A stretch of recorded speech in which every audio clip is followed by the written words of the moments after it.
para sa update magbabalita si Mobile Journal, Fatima Baduria. Fatima? Cheryl, parehas pa rin daw nung nakaraang linggo ang presyo ng mga bilihin dito sa Muñoz Market.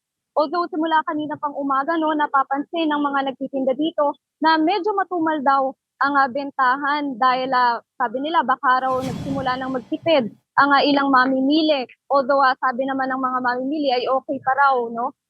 Dahil hindi pa naman daw nagtataas ng presyo sa gulay nga.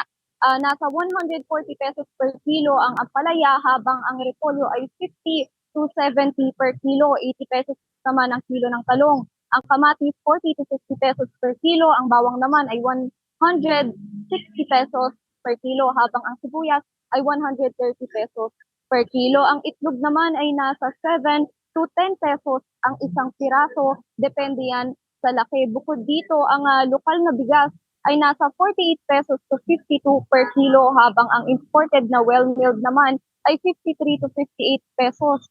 Ang premium ay pumapalo ng 60 to 63 pesos pero pasok pa rin ito sa price range ng Department of Agriculture na 55 to 60 pesos para sa premium rice habang ang Japonica rice naman ay umaabot pa raw ng 70 pesos. Ang mais naman ay 80 pesos per kilo kapareho ng prevailing price sa tala ng DA. Ang isang buong chicken naman ay 220 pesos habang ang karne ng baboy ay nasa 340 per kilo. Ang laman naman ng baka nasa 530 pesos per kilo.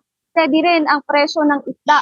140 pesos ang isang kilo ng tilapia, 240 pesos per kilo naman ang galunggong at 280 per kilo ang bangus. Lahat ng ito ay pasok sa price range na nilalabas ng Department of Agriculture para sa mga presyo ng bilihin sa mga palengke nitong nakaraang araw. At Cheryl, ang pinangangambahan na lang sa ngayon ay ng mga nagtitinda kung magdadagdag din ng singil ang mga nagde-deliver ng mga paninda dahil sa pagmahal ng petrolyo at pag nangyari yan, siguradong magmamahal na rin ang kanilang mga presyo. Cheryl.